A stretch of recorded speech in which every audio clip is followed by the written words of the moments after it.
Paz do Senhor, vamos falar hoje de Gênesis 22, 23, 24. No começo desse capítulo, o Senhor vai até Abraão e fala para ele, sabe aquele seu filho, aquele seu único filho, porque é o filho do seu casamento, aquele que você esperou um tempão para que você tivesse ele, então, agora eu quero que você me devolva ele em sacrifício. Quantas vezes nós falamos que nós passamos por provas doloridas? Pensa no coração desse pai, que ele tinha uma promessa de que através daquele filho, ele teria uma grande descendência. E o Senhor fala agora, olha, traz o seu filho para mim. Irmãos, é preciso ter uma certeza muito grande da voz que você está ouvindo e que você está ouvindo que realmente é Deus falando com você. E mais ainda, que coração lindo que esse homem tinha por ele obedecer uma palavra, um pedido tão terrível quanto esse. Mas ele sabia que o Senhor era Deus sobre todas as coisas e que o importante era servir ao Senhor. Então ele vai, prepara seu filho, seus servos, e ele vai até o lugar, até o Monte Moriá, onde o Senhor vai fazer, onde ele falou para o Senhor que ele faria o sacrifício. Durante o caminho, Isaac vira para ele e fala assim, pai, eu estou vendo aqui a lenha, estou vendo aqui o fogo, mas cadê o cordeiro? Imagina a dor do coração desse pai ao responder, meu filho, Deus proverá para si um cordeiro. Meus queridos, no momento de desespero, de alma, na hora que ele estava ali na maior aflição, ele ainda assim pôde falar para o seu filho, que era aquele que dependia dele, Deus proverá para si um cordeiro. Tem que ter muita fé.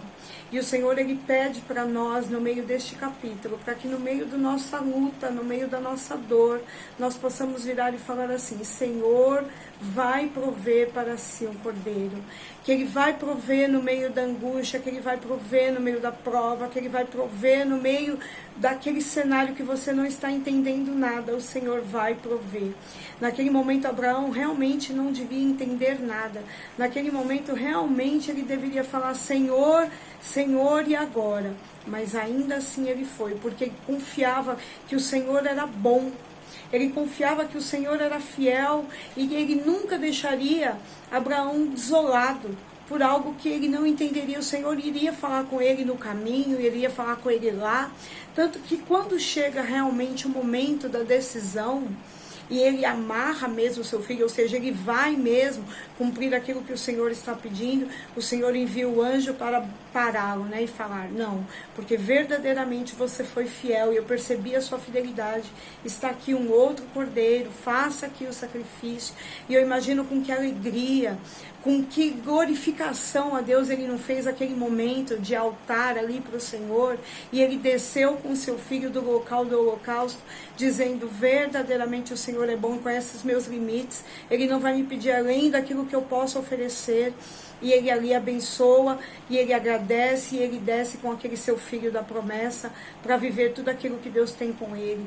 E ali Abraão vive anos e anos pela frente, sempre sendo muito abençoado. A Bíblia fala que o Senhor faz dele abençoadíssimo.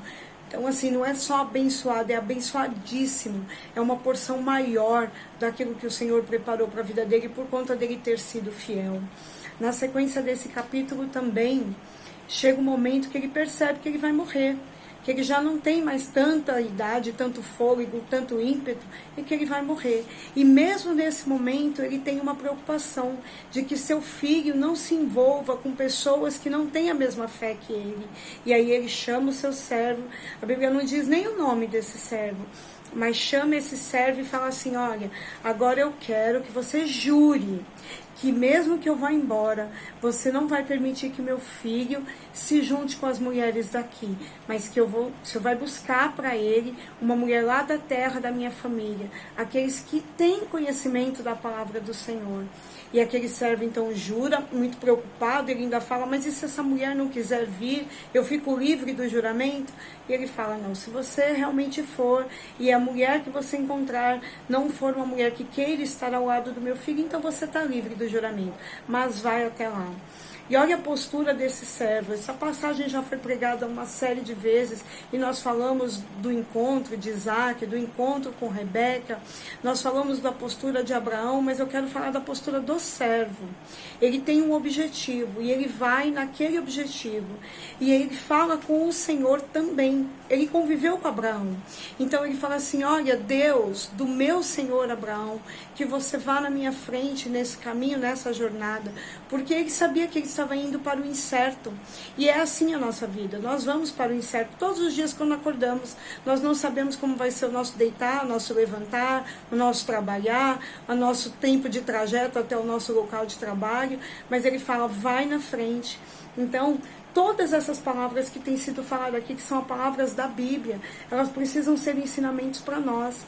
Então nós precisamos aprender a pedir ao Senhor: vai na frente, Senhor, do meu dia, do meu projeto, vai na frente, Senhor, das minhas decisões, vai na frente, Senhor, da minha jornada hoje de trabalho, que eu possa fazer o meu melhor, vai na frente, Senhor, quando eu estiver no culto, para que eu possa cultuar em verdade, em adoração, que eu possa estar na tua presença, Jesus, fazendo o meu melhor para ti, em todo o tempo. E esse servo vai. E quando ele chega lá na cidade onde os pais de Abraão moravam, ele fala para o Senhor: olha, Deus, se realmente eu achar graça, se for bênção para a vida do Isaac, que eu encontre essa mulher conforme o meu Senhor me pediu, então que eu peça a ela água de beber e ela dê a mim e aos meus camelos. Ele faz uma prova com Deus. Há pessoas que condenam, né, que você faça prova com Deus, mas a Bíblia diz para que nós possamos fazer prova com Deus. Então ele não está pedindo uma barganha com Deus: ó, Senhor, eu vou fazer isso, o Senhor faça aquilo. Não, o que ele está pedindo ao Senhor é: Senhor, que eu entenda os teus sinais, que eu entenda aquilo que o Senhor está determinando para esta causa, para que eu não erre, para que eu não me engane, para que eu não tropece, para que eu não faça nada fora da tua vontade. Então ele pede ao Senhor para que faça este milagre, porque não deixa de ser um milagre, para que ele faça se cumprir aquilo que ele havia pedido a Deus. E aí então, assim que ele chega na fonte, ali onde estão as mulheres, dando água e tomando água, juntando os seus cântaros, ele fala isso para Rebeca, que vem chegando, e ela responde exatamente conforme o Senhor tinha colocado no coração desse servo, e o servo tinha orado a Deus daquela forma. Então o Senhor traz aquilo para ele como um sinal. E ainda assim, para ter certeza daquilo que ele estava vivendo, de que vinha da parte de Deus, aí ele pergunta: de que família que tu és? E aí ela fala que ela é sim da família de Abraão, conforme aquilo que Abraão havia lhe pedido. Ali também, chamando a atenção do servo, ele dobra os seus joelhos, ele coloca o rosto dele no chão e ele agradece ao Senhor que conduziu a sua história. Que nós possamos conduzir a nossa história diante da vontade de Deus e que nós possamos agradecer ao Senhor a cada etapa que Ele nos faz vencer e falar assim: ó, Senhor, eu sei que foi a sua boa mão que me fez chegar até aqui, eu te agradeço. E foi assim que ele fez. Ali ele fala com a família de Rebeca, explica tudo o que está acontecendo. Rebeca se prontifica em ir embora com ele e eles vão embora lá para a terra de Abraão, ali onde está Abraão, onde está Isaac, enfim. E outra coisa me chama a atenção. Naquele momento, quando eles estão chegando em Canaã, Isaac ele está no campo orando. Olha o poder do ensinamento de um pai. Rebeca vai chegando. Isaac não sabia o que o servo de Abraão havia ido fazer.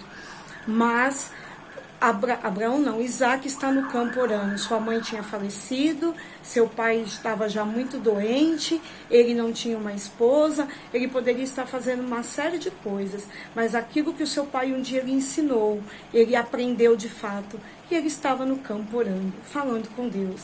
E naquele momento os dois têm um olhar, os dois têm um encontro, e a vontade do Senhor se cumpre, a vontade do seu pai se cumpre, porque também aquilo que vem de Deus traz paz, e ali tudo acontece de acordo com a vontade de Deus. Irmãos, então hoje o ensinamento é esse.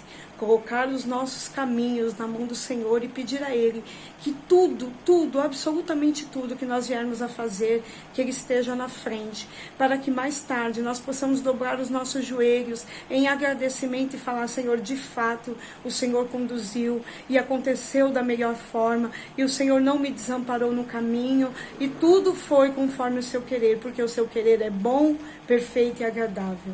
Amém? Nós ficamos por aqui e nós vamos voltar amanhã falando sobre Gênesis 25, 26 e 27. Fiquem todos na paz do Senhor.